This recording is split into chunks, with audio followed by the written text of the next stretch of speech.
Wilson, VA6 Whiskey Lima here.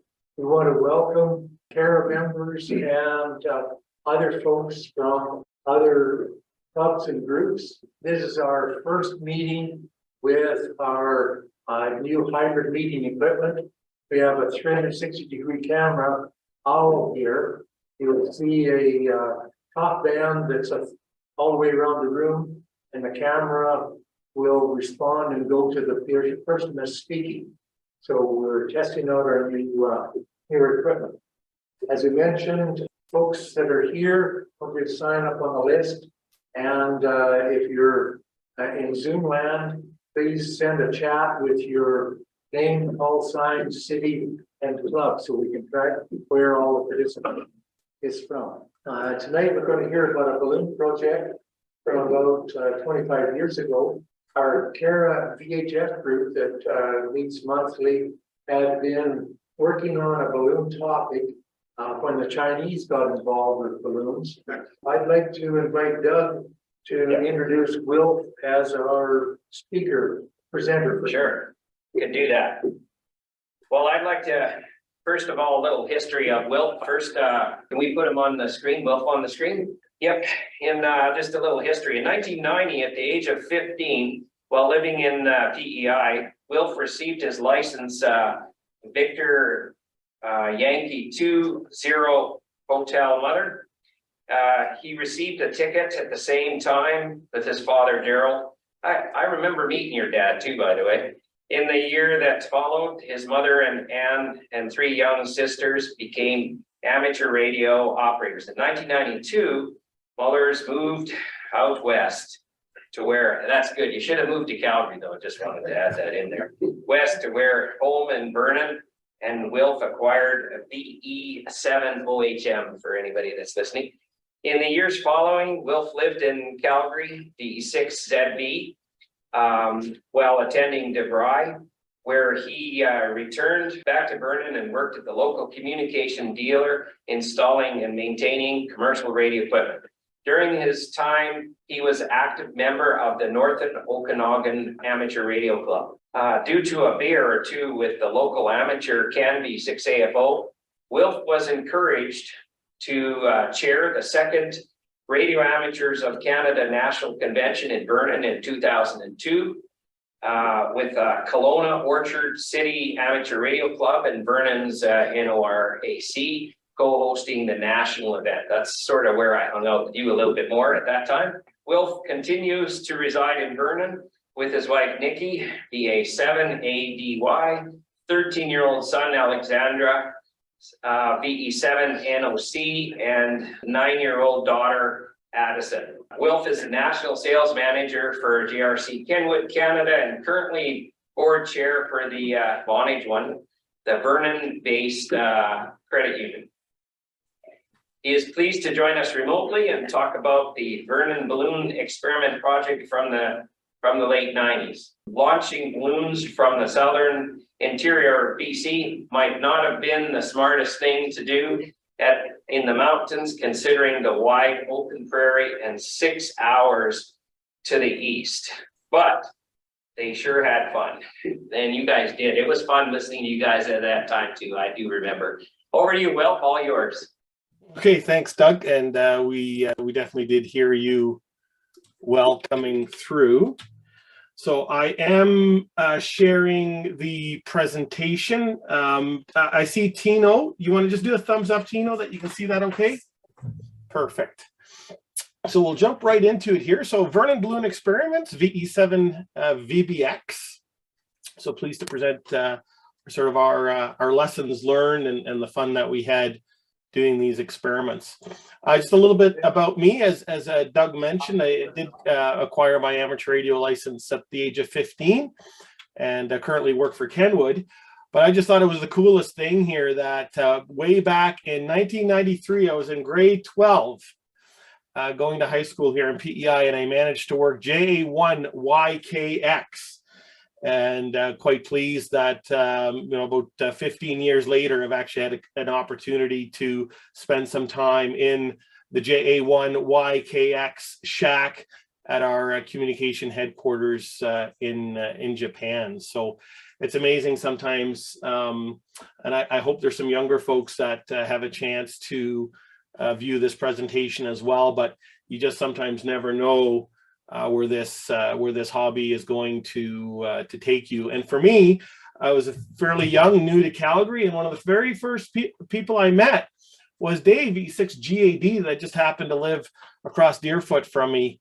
And he was doing regular truck runs into the interior BC. So he was my carrier pigeon for bringing care packages home or from home to me while I was going to school in Calgary. So again, just sometimes you just never know what may transpire. Got involved. We did a lot of fun mountaintop work in the interior BC here as well. This is Mount Baldy, just outside of Oliver. I got involved with a number of repeater projects, and then we also had a lot of fun on the local mountaintops here, doing VHF, UHF, HF contesting and maintaining, I said, repeaters on some of the nearby hills. But we wanted to try something a little bit different. And there's a gentleman here in the middle. His name is Al Norris, VE7MET, and short for meteorologist. Al was working at the Kelowna weather station. And it was a newly opened station just outside of by the airport. And he commented, on his access to weather balloons. And I had taken advantage of the tour of his office, and we got chatting a little bit, and he said, well, I might be able to make some balloons available if there was a group that would be interested in trying some radio experimenting. So again, this was probably about 96, early 97 when we had this conversation. And I said, well, Al, let me talk to a good friend of mine also in Vernon, is Michael VE7TFD. And we quickly said, you know what, we can do something here. So we spent a little bit of time on the internet. And we thought, you know what, let's launch a crossband repeater and see how it would work. And so what we did was we used the UHF simplex frequency of 446 on the input, and then we used 14652 transmit on the output. So again, our goal was to carry a working repeater, and it actually did work. And we launched it to coincide with the Sky High Ham Fest. It was an annual ham fest that took place up on Silver Star Mountain. So we used that event to launch our balloon. Excuse me here for a sec. So we did that, and then and this is probably something I would not recommend doing nowadays, but we very clearly marked on the box who the package belonged to. All right, so we had the VBX1, a harmless transmitter, North Okanagan Radio Amateur Club, put a $50 reward if found, and like I said, all sorts of other contact information on here as well. Just because we didn't know where this package was going to end up. And what we used was a very simple styrofoam cooler that you would got at the local grocery store. So most people, use it to cool down their 6 packs of beer, but we found it was the most lightweight container to launch our balloon package with. So again, we used some basic shielding, some aluminum foil. We wrapped up a dedicated receiver, dedicated transmitter. We had a basic repeater controller, some lithium D-cell batteries that were lightweight, and we set out to launch this package. This package was 4.5 pounds. So if you're curious on the weight of it at the time, 4.5 pounds. And you can see by this picture here that we just used for antennas, we just used quarter wave upside down antennas. So one dedicated for VHF, one dedicated for UHF. Of course, we all know how a quarter wave antenna radiates, typically at about 45 degrees. Usually when they're mounted vertically, they radiate up. And in this case with the balloon, we had the radiation pointing down. So in this shot here, we actually see one of our members that joined tonight here, Dave VE6GAD.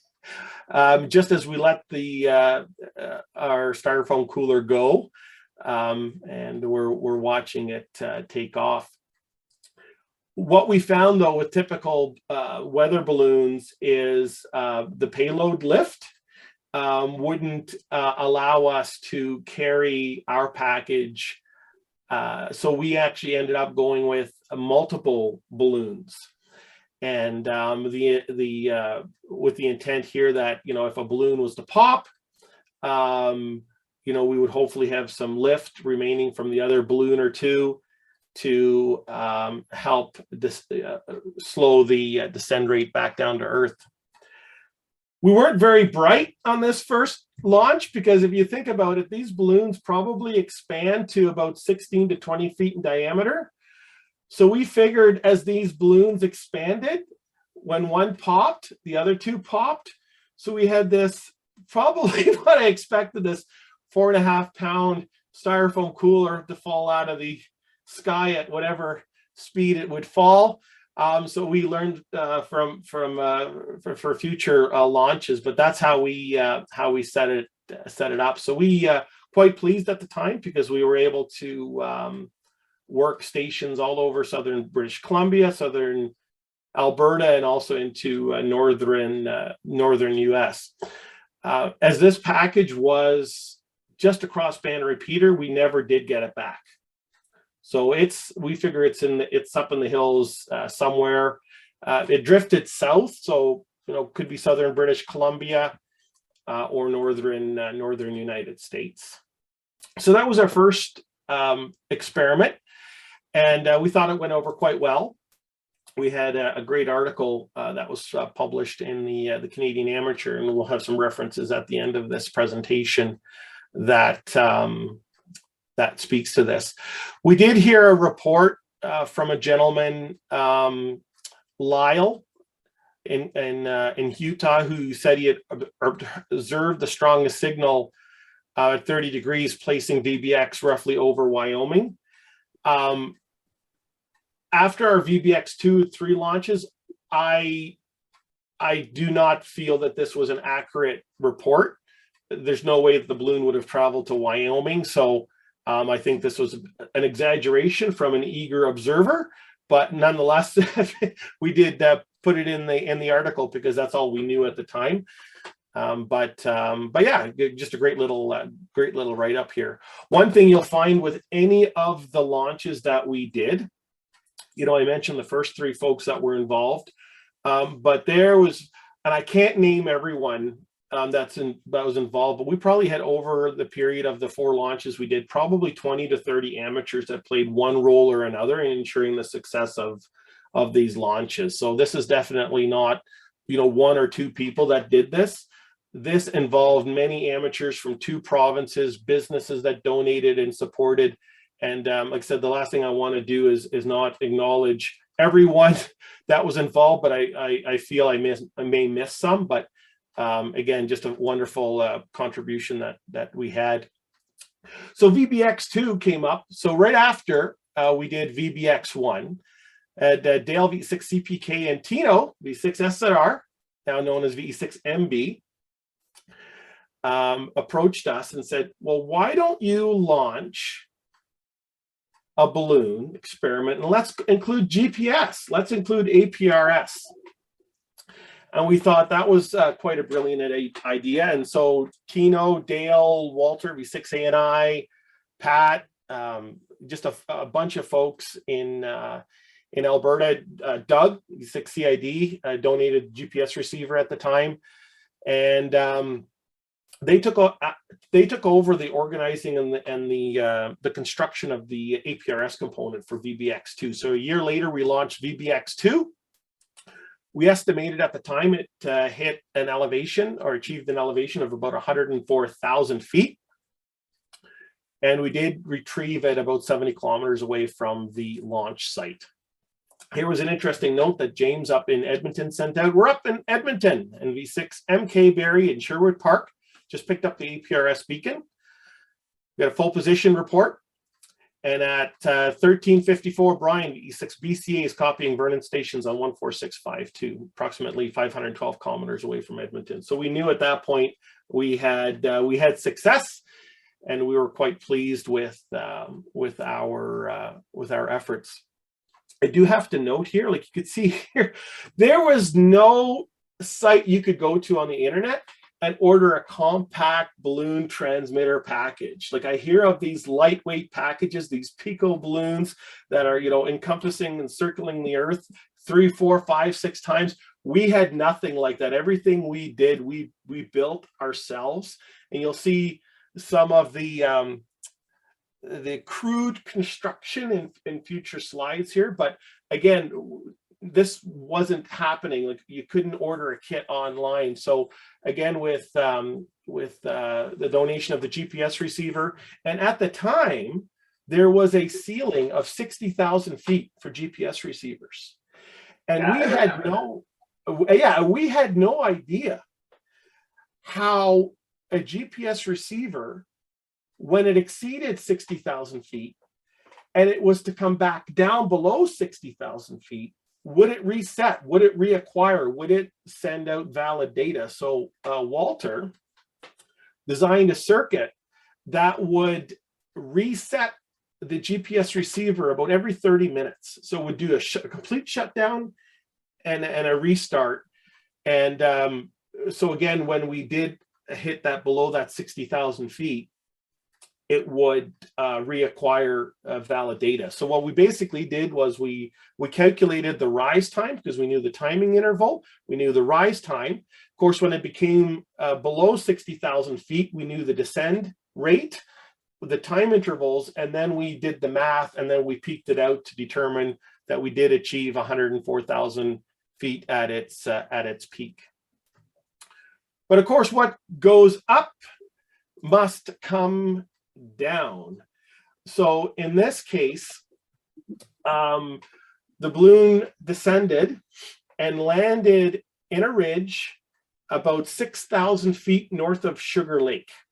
And if you know the interior of BC at all, I know, Paul, I see you watching there for 7KWA, you know this area quite well. So this package came down on a ridge about 6,000 feet above Sugar Lake.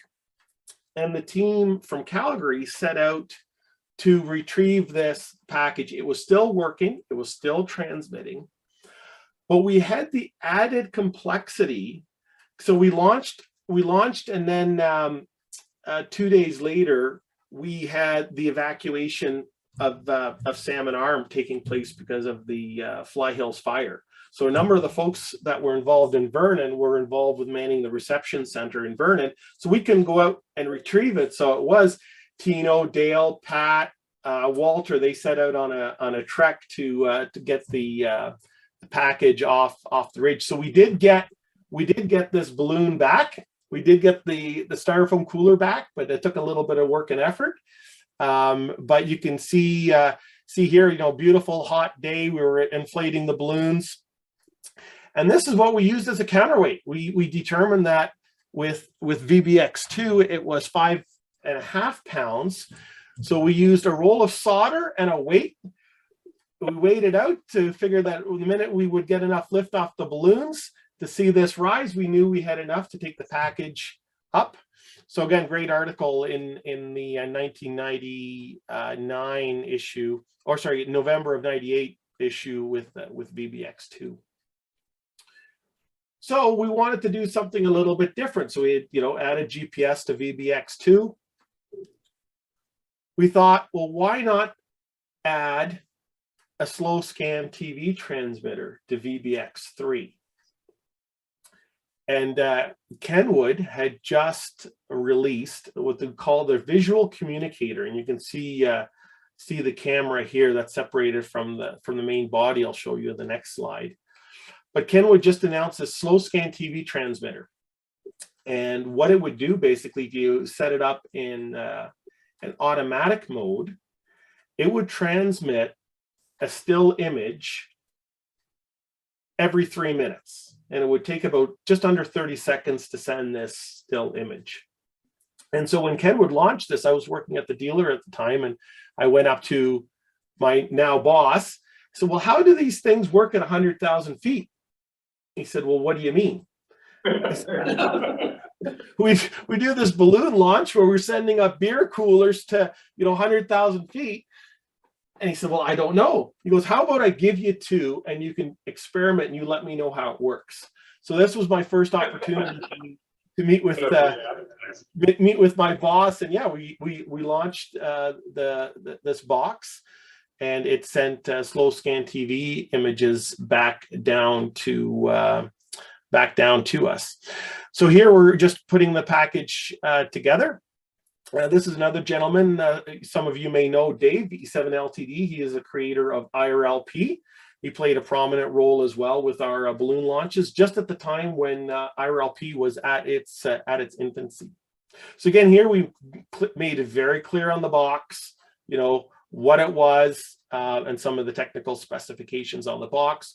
We also included on the box my phone number, contact information, which proved to be very beneficial.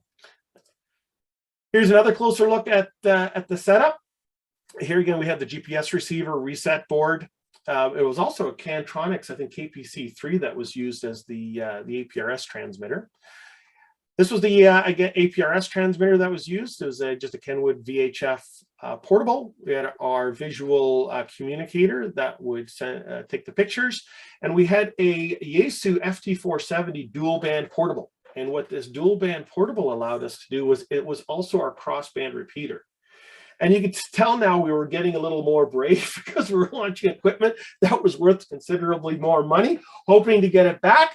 But we did have a successful #2 launch, so we did want to get this equipment back. But what this radio did, it performed a dual function. So it was a crossband repeater, but every 3 minutes, the crossband repeat operation would interrupt, because then the slow scan transmitter would take over and send that 30-second signal.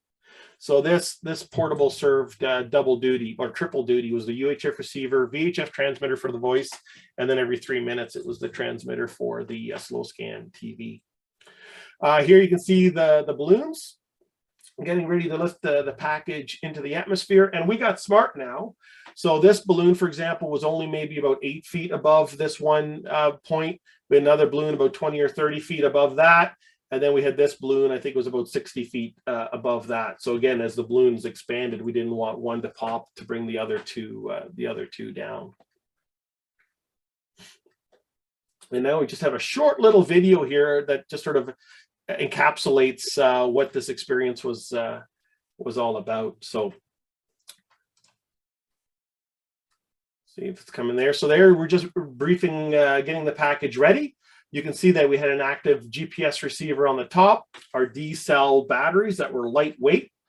Again, all of our contact information and what the balloon was all about.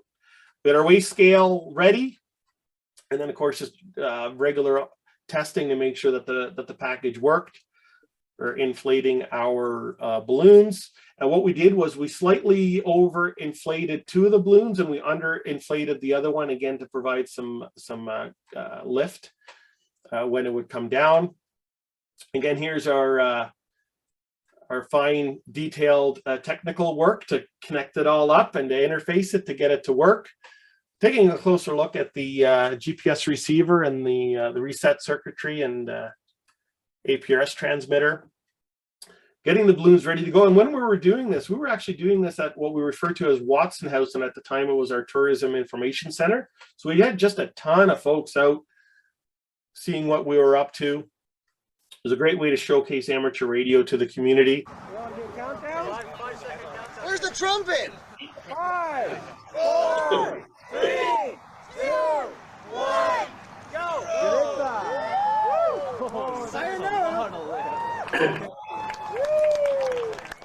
So Tina, just a thumbs up if you can hear that, okay?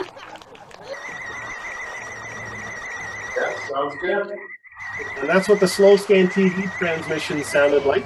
No, it's still there. Yeah, but pump started. There's the balloon information. And you have to. Yep. That's awesome.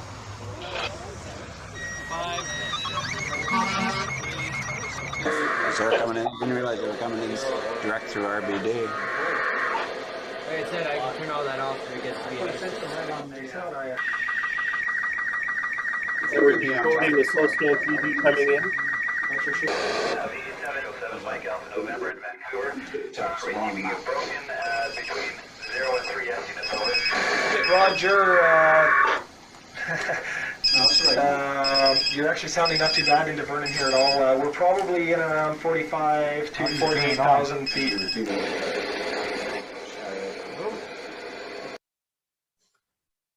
So there we have it. And you can just imagine how much technology has changed in the last 25 years, right? When it comes to doing this stuff. But we had a wonderful station set up at the time at our Space and Science Center, and we were able to run all of our operations related to this balloon launch from that location. So obviously people want to see, well, what were the pictures like that we received? So here are some of the still images that we received from VBX. I think we figured this one, it went up to about 100,000 feet as well. So in the upper image to the left, you can clearly see our cadet camp, our military camp. Then you've got the upper middle. You're sort of looking at the upper end of of what we refer to as Bella Vista and Okanagan Lake in the background. And then you can see as it gets up a little bit higher, a little bit more grainy, but you're looking at, you know, the lower middle and the lower right. You can actually see the curvature of the earth. And way back, you know, in 1999, when we were doing this, we thought this was something special, right? We were getting these images. We were using the crossband repeater. You heard that one exchange with a gentleman in Vancouver when we only had achieved about 45,000 feet at the time. We figured, you know, we had obviously another 60,000 feet or so to go at that point in time. So we were pretty stoked about this. So anyway, so we've launched the balloon. We're paying attention to it. I think Dave was actually talking to Tino, and he said, okay, I've now lost the signal in Calgary. We don't hear it anymore. So we knew it was coming down. We were looking to retrieve the package. We actually had a couple of amateurs that came out of the trail area, and they had a Cessna 172. So, you know, a few of us went up in a plane to see where, you know, can we find where this balloon was coming down. We had a crew that went out from Vernon on land to see if they could track it down based on sort of the last known coordinates that we had at the time.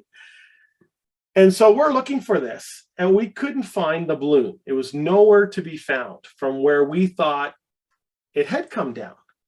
And because you got to remember, VBX2, we had a very clear position of where it came down, north of Sugar Lake. The guys knew, you know, it was within, I think, a kilometer of an active logging road, so a little bit of bushwhacking to get it.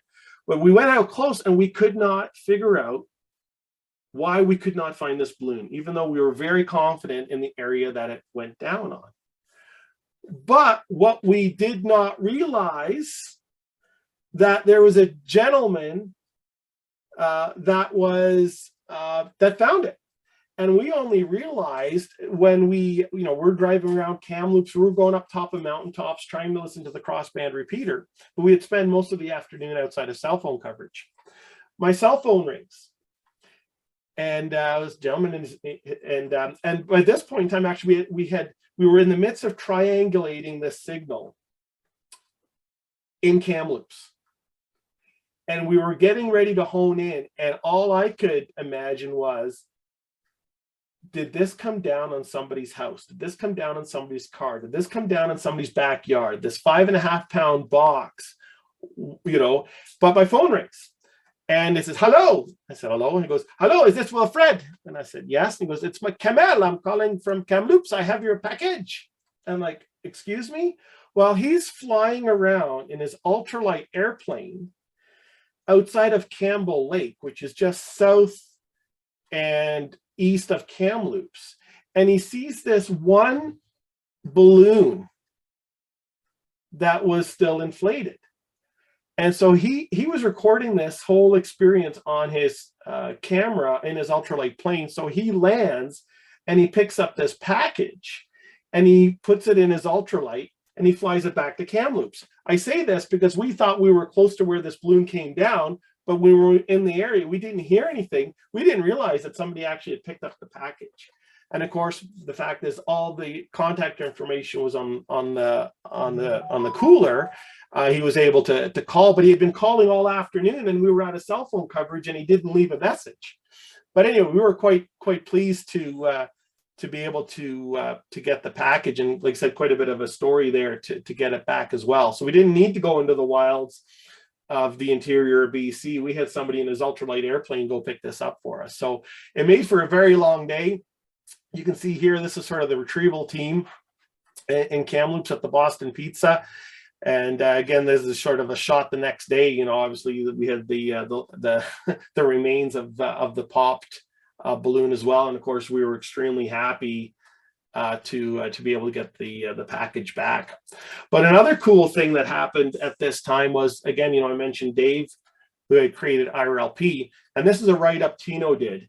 And I thought it was very fitting because we were really trying to do something different. We were experimenting with balloons, but Dave Cameron also did something different this weekend.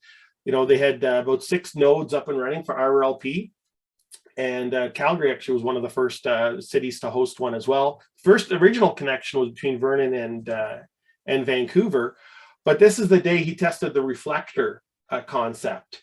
And this is where you could tie all the nodes together. So Dave, what he was doing at the time was doing a live broadcast through his IRLP network to all the other nodes that were connected on what we were doing in Vernon, launching this balloon experiment. So I think, you know, like I said, Tino sort of encapsulated this as well, but used this fledgling reflector network and used it as it was a media event, sort of putting ABC, NBC, and CBS all to shame. So again, Tino, I did have to include this in here because it really spoke to sort of, you know, some of the cool stuff that we were doing and the various folks that were involved, sort of, I would feel, on sort of the leading edge of some of the technology that was being developed. So again, just you know, another write-up that we did here that just sort of spoke to you know, the technology that we had in the package and sort of the write-up. There's a lot of detail here. You know, we were using you know, J-pole antennas at this point in time that were hanging from the balloon package, separated. But again, just how well it worked. But you have to think about this for a second. You know, line of sight, like what kind of coverage do you get with a balloon? So just to give you a comparison, so at an antenna at 50 feet, and you have to assume this is flat terrain. So you'll see some of these images. I'm referring to the interior of BC, but I think you'll know what I mean. So at 50 feet, you're looking at about a 16-kilometer radio horizon.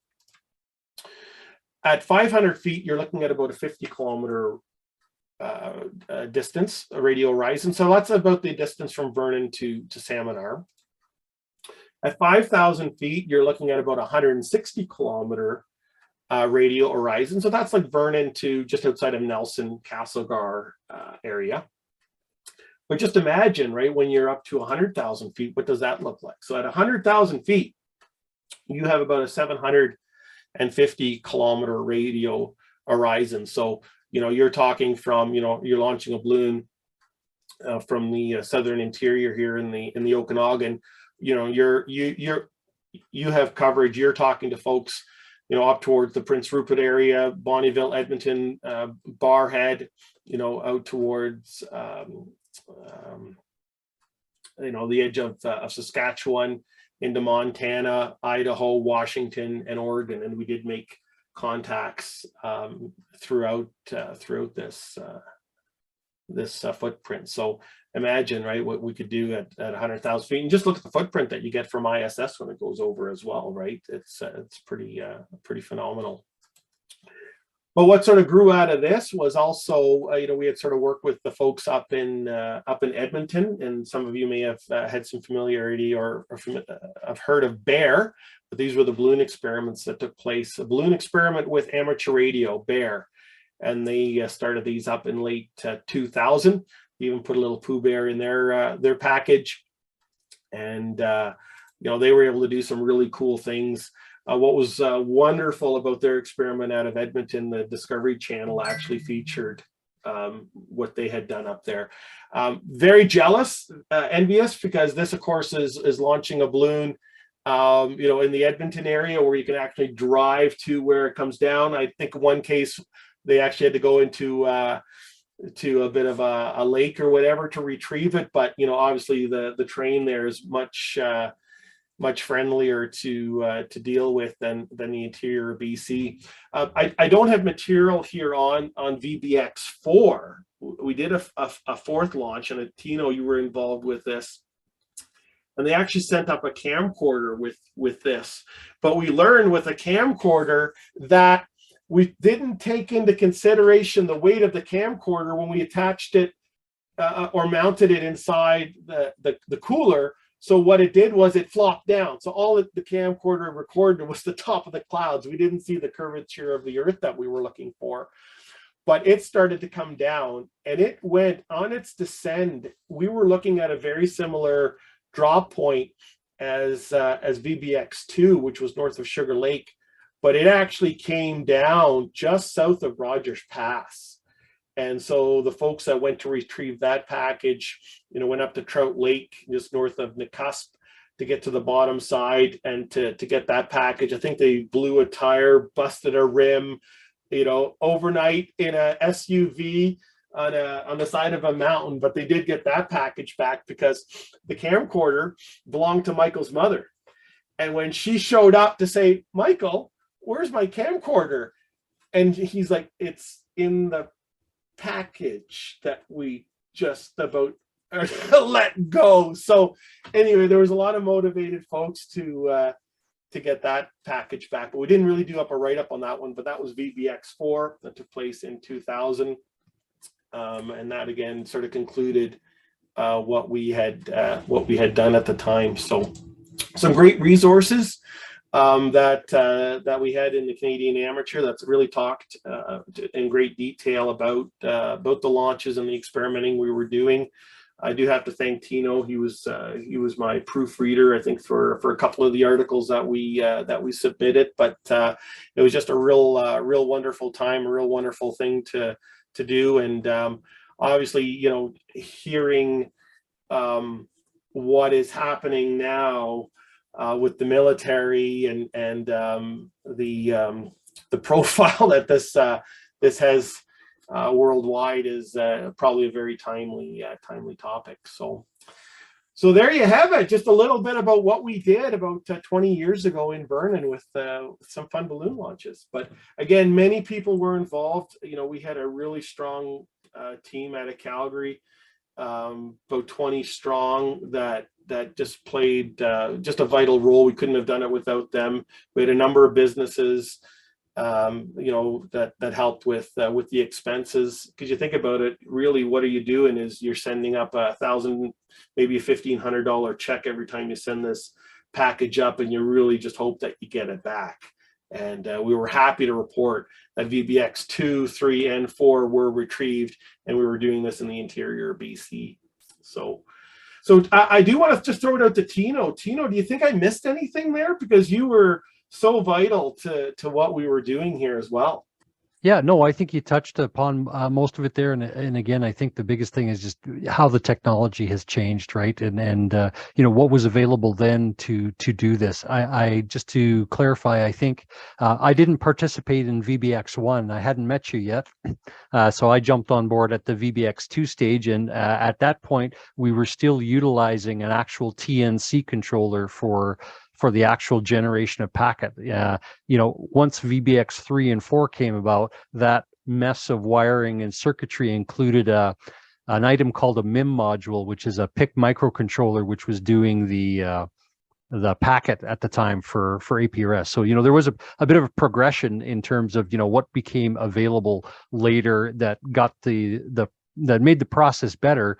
And certainly from VBX 2 to 3, look at Kenwood's contribution. APRS was exploding in popularity. Right after VBX 2 in 1998, Kenwood released the Kenwood TH D7 radios, which put, you know, APRS and packet right in a handheld radio. You know, by the time VBX 3 came around, the number of people who had that radio, they were everywhere, and people were, you know, directly receiving the transmissions from the balloon right on their handheld radios. So, you know, seeing that progression too in terms of what was available to the amateur market and how they really jumped on board with it, and then later the mobile radios and that sort of thing. Yeah, no, fair. And then actually when Bob Reninga, we actually had Bob Reninga, father of APRS. He was actually in the Okanagan and attended the RAT convention in 2002. We actually have a snippet, just posted a video not too long ago of him speaking at the RAT convention and his first thoughts on coming to the Okanagan and seeing all the APRS activity that was happening here. And so, but yeah, it's just, just a matter of, like I said, 4 years, how the technology evolved. And now to where it is today, I sort of left the amateur space for a period of time just to sort of focus on some other things. But, all of a sudden I'm hearing about these balloon launches that, they're going all around the world multiple times where, with our launches, they were going up for 4 hours and then coming back down again. Right. So they, but just the footprint of 100,000 foot, repeater, what it gives you. So, yeah. So I don't know if anybody has any questions or anything that we can help expand upon. One question here from the sports car club. I'm just wondering why the balloons did come down as quickly as they did. Was it just the balloons were fragile or off? Yeah, or because we did the multiple balloon thing. I don't recall how many were up on 2, and on 3, 1 was still creating obviously some lift as it came down.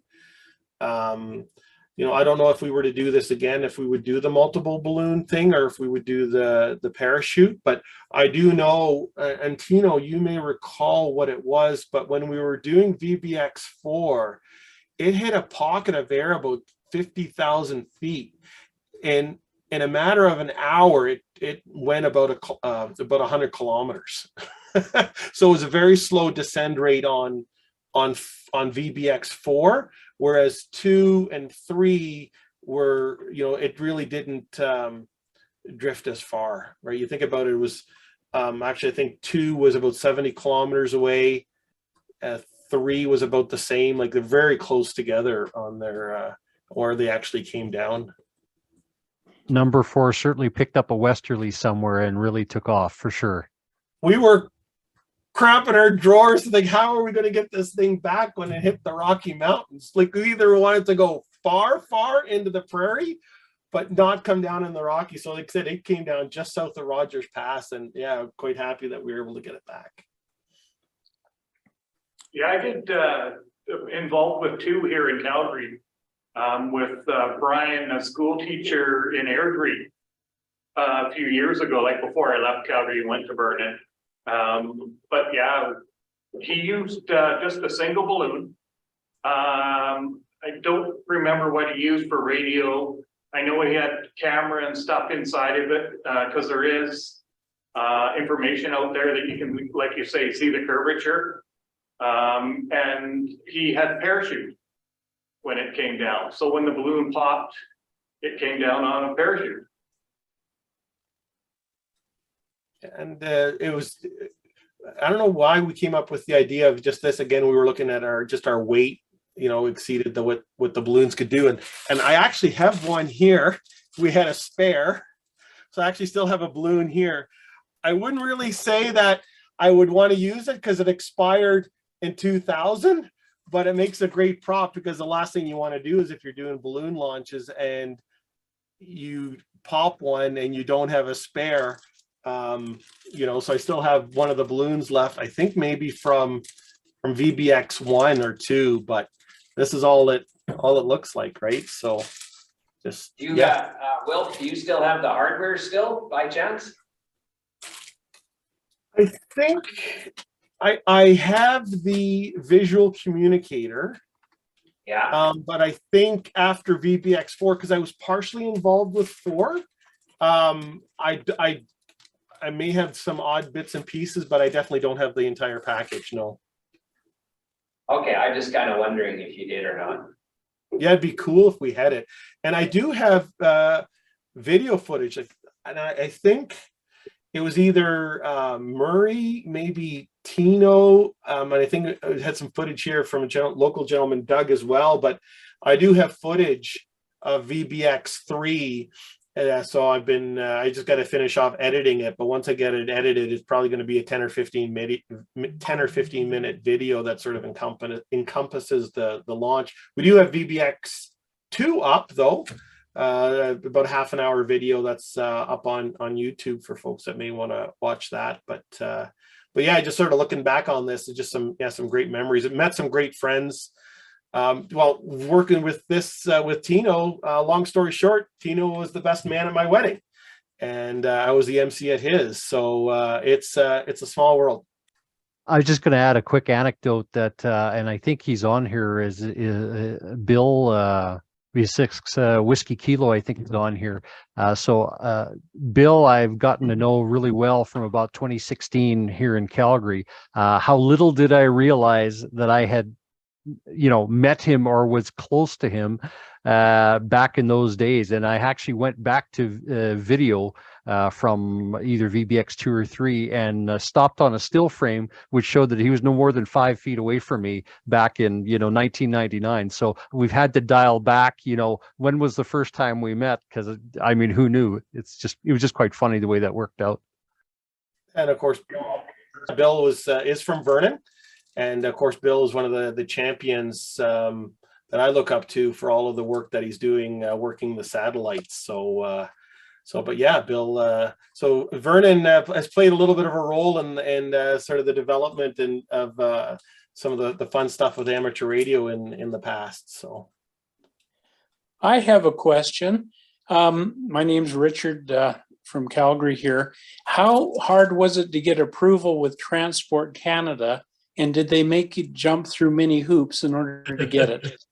No, that's a great question. I actually wanted to bring this up. So all we did was we called Kamloops Flight Center, and I expected them to issue a NOTAM. And they asked, well, what is your rise time? And I said it's something like 300 feet of whatever I said at the time. And they're like, oh yeah, we don't really expect that to be a problem. We might issue something, but you guys just go ahead. So we did this for all 4 launches. We did notify Kamloops Flight, I don't want to call it Flight Center or whatever they go with, but we did notify them and we told them what our rise rate was. And they're like, oh yeah, well, we may issue something, we may not, but thanks for letting us know. And that they were very nonchalant about it. I would bet after recent events that might get a little more strict. Yes. Can you describe what you're sending up? Well, it's a beer cooler full of radio equipment. So I might not put my name. Yeah, I might not put my name on this next box. It'll be Tino's. This is Brian V6JBJ. Can I jump in for a sec? Oh, you bet, Brian. So we do these out in Airdrie, and we're wondering the same question. How's the recent events? Rise rate right now doesn't matter, but balloon volume does. As long as you're under 115 cubic feet, which is about a 1,200 gram balloon, you fall underneath Transport Canada rules. Anything bigger than that, not only do you have to notify Transport Canada, but you have to go through NavCan as well. And then there's certain places that you can and can't launch, where we used to launch in Bicycle. When Lindsay was mentioning the ones that we did earlier, we were able to launch from Bicycle outside of Calgary. Now we need to go out as far as Carbon because of the new runway in YYC. We have to be outside of the launch or the final approach area for YYC. So they're tightening up some of the rules, but we're curious as to what is going to happen with this most recent set of newsmakers. So Brian, you were saying, is that 1,200 gram? Is that what you said? A 1,200 gram works really well. We launched one time that was a 1,500 gram, but again, as long as you keep it under 115 cubic feet, then you're okay. Now, of course, that volume changes a bit as it rises, but a 1,200 gram works really well. So we used 3 800 gram. Yep. And, for one of the launches, we used 4 of them with about 5 or 6 pounds of payloads. We may have probably been a little bit over. Yeah, they're getting pretty tight on their rules, but again, they don't have any inspectors to kind of come check you out. But that may be one of the changes that you see over the next little while. We had to let Air Traffic Control Flight Center in Edmonton know, and their rules were pretty strict then, and I suggest that they'll probably get even more strict now. Well, and the great thing now is, though, of course, there's so many lighter weight options as well to doing what we did, right? Like here we were launching, 2 full portables and other, a TNC and, full size GPS receiver. And just, VBX1, I was so concerned about the weight at the time. I actually was working on the transmitter. And because I was working at a radio shop, I actually had my desoldering station and I was removing components that I felt that were the receiver associated components off the transmitter board. And I would take 2 or 3 components off, test the radio. Okay, it's still transmit audio. Remove 2 or 3 more components because I was so worried about the weight. And I was like, oh, I don't have transmit audio now. I think I need that component back in, and I would put it back in. And it was an old WR100 crystal controlled transmitter, but I was so concerned about the weight, and yet we were still 4.5 pounds. So it was just the things that we did at the time that again, it's all about weight. All about weight performance. Once you got the camera on there, did you find that you run into a few things that you shouldn't be running into, or not good stories with that? No, well, because again, they were just still images. So we didn't really have any issues with the camera at that time. It was just, at the time it was this image, but it obviously incredibly low resolution, right? And again, you're just transmitting this picture over a VHF radio channel at the 1200 baud or whatever it is. So it's going to take a while to get it. But no, we were, like I said, we were pretty excited with some of those images where we were able to see sort of the curvature of the earth and stuff. So it was, no images, no issue with the images. We didn't see like a fighter plane coming at us, and that's the last image it took. Well, do you know whether you had any temperature issues with it up that altitude? We did not. Again, using the styrofoam cooler, we felt that, obviously if it keeps the cold in, keeps your beer cold, hopefully it keeps any of the heat inside. But we didn't have any temperature sensors, so we actually didn't know what the temperature inside the box got. We were running obviously the transmitting equipment, so obviously it was giving off a little bit of heat. So I don't know if we ran into any temperature issues. I think probably the bigger concern was maybe air pressure, but again, the equipment continued to operate, up to that, 100,000 feet. Again, when we first found out that it started to come down, because it was Dave at a Calgary call and says, I think it's coming down. We don't hear it here anymore. And because again, we had that GPS issue where we weren't getting elevation over 60,000 feet at the time. So it was really based on reports from the field on, when it was starting to come down. And then when it came down below that 60,000 feet and the GPS receiver reset, then we were getting the coordinates again. Yeah, I was just meaning in regards to the camera that was the part of it that was sitting out on top of the box. Oh yeah, fair question. Yeah, we ran into no issues that way. It kept taking pictures. If anything, it was just we're running about a 1 watt transmitter, so it was just a little bit grainy just from the signal strength. One thing I've detected with this sort of problem is that starting a piece of electronic equipment when it's really cold is hard, but just leaving it running through a real cold soak, it'll generally keep running. Well, as long as radio equipment continues to work in Calgary when it's -40, that's all the testing I need. Yeah, should be. Yeah. So one of the problems with the GPS you had mentioned way back when is the 60,000 cutoff. There's also a speed cutoff when we were developing the GPS signal, if it went too fast in a forward motion, it would 100% shut down. And then by having Walter do the reset, that would definitely correct it. I saw that you had a Magellan radio in, or a Magellan GPS in there. That was pretty cool to see that again. Yeah, we actually, because we had one GPS receiver from you, Doug, and then we had another one that was donated by a gentleman here in the Okanagan as well one year. So I can't remember exactly the split, but yeah, it was well, at the time getting a GPS receiver was just sort of the coolest thing ever, right? Because of the cost, you know, at the time, but also to get one working. The one that I provided was special. It had special code in it which removed the high limit and removed the speed for 30 days. That was one of the things that I did for you guys. Oh yeah, because we weren't worried about the speed, but definitely the elevation. Yeah, pretty cool to see that. Yeah. Thank you very much. Any other questions? It's Cliff in Calgary. I was just wondering, Wilf, what your boss thought about the performance of the Kenwood camera. So that's a great question. And he wasn't my boss at the time. He was just a gentleman that I had met when they were just launching this product.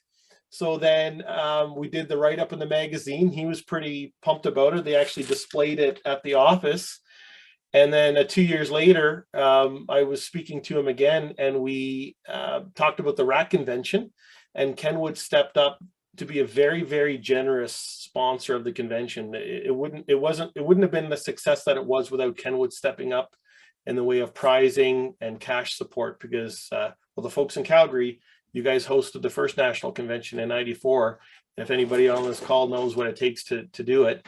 And then so that was in 2002. In 2004, I started working for Kenwood. So you could see that it was probably a very positive thing for me and how it was perceived. Any other questions? Doug, do you want to say some thank you comments? Yeah, I would like to thank everybody. There's a lot of people on this group here, Triple C Club, Gara.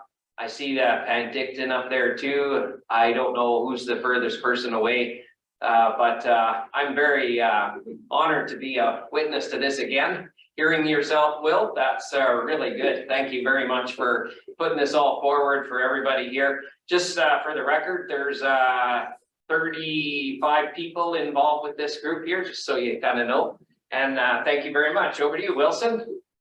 Thanks. I want to say my thanks to Wilf and your assistants that participated with you in your launches, and also to Doug here, who first saw this your post and then encouraged us to get going with it, and invited the other clubs in, and to executive for agreeing to use this as a topic for tonight.